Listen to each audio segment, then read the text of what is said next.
Fresh attacks Tuesday on oil supplies in the Middle East.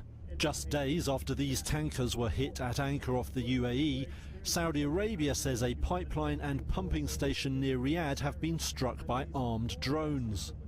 Earlier Tuesday, a Houthi-run TV station said the Yemeni group had carried out drone attacks on Saudi assets. It wasn't clear if that was a claim of responsibility for the tanker or pipeline incidents. Reuters oil correspondent Dmitry Zhdanikov is following the story from London.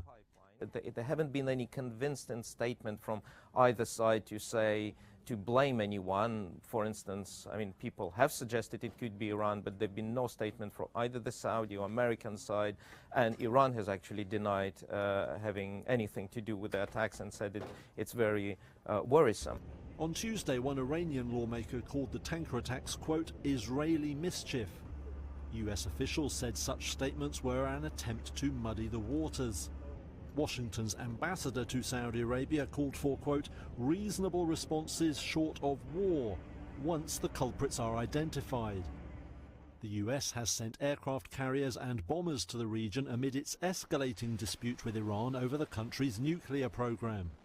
Some fear the tanker attacks could prove the flashpoint for conflict. Oil held steady after those attacks, but then jumped following the news of the pipeline bombing. International benchmark Brent crude rose as much as 1.4% Tuesday. Any conflict in the region would be likely to see prices jump even more sharply. Around a fifth of the world's oil passes through these waters, making any threat to tankers a global concern.